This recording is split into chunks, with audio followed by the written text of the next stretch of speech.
20 টাকা করে এমআরপি আছে, কিন্তু আমি পেয়ে গেছি এগুলো 16 টাকা দিয়ে। 1 টাকা চিনিটা। হ্যালো এভরিওয়ান, তো আজকে কোনো ব্লগ ভিডিও নিয়ে আসিনি। তো ফ্লিপকার্ট গ্রসারি থেকে আমি কী কী মাল অর্ডার করেছিলাম তোমাদের সঙ্গে সেটাই শেয়ার করবো আজকে। আর এগুলো কতটা সস্তা পড়লো, আদৌ সস্তা পড়েছে কিনা আমার, আর কোনটার কি প্রাইস আছে তোমাদের সব কিছু জানাবো আজকে। দেখো প্রথমেই রয়েছে এটা সানফিস্টের farm lite 5 grain digestive biscuit. তো এইটা, আর এটার এমআরপি রয়েছে 240 টাকা, আর কিন্তু এটা পেয়ে গেছি আমি মাত্র 100 টাকাতে। আচ্ছা, এখানে রয়েছে রিচ মারি, এটা 20 ফার্মের, এই যে, আর এটা পেয়েছি মাত্র 34 টাকা, আর এটা এমআরপি আছে 40 টাকা। সেখানে আমার সেভ হয়েছে, তো এরকম 2 প্যাকেট নিয়ে নিয়েছি। আচ্ছা, এগুলো হচ্ছে ব্রিটানিয়া ট্রিট। তো এইগুলো 20 টাকা করে এমআরপি আছে, কিন্তু আমি পেয়ে গেছি এগুলো 16 টাকা দিয়ে।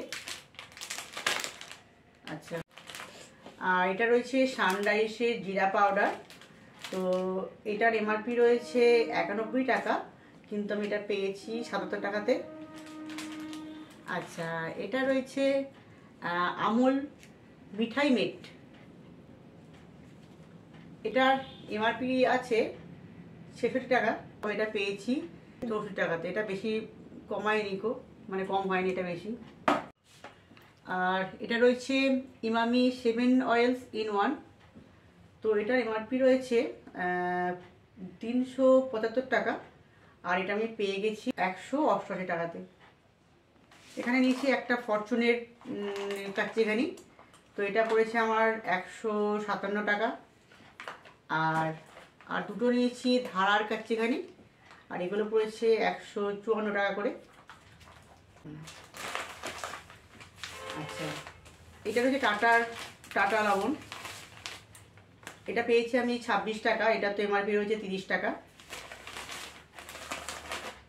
আর সব থেকে বেশি যেটা লাভ হয়েছে আমার, এই 1 টাকার চিনিটা, এটাই আমার সব থেকে বেশি লাভ। আর তার সঙ্গে তোমরা দেখেও নিলে আরও কী কী লাভ হয়েছে। তো ভিডিওটা আমি এখানেই শেষ করছি। তো আশা করছি ভিডিওটা তোমাদের হেল্পফুল হবে।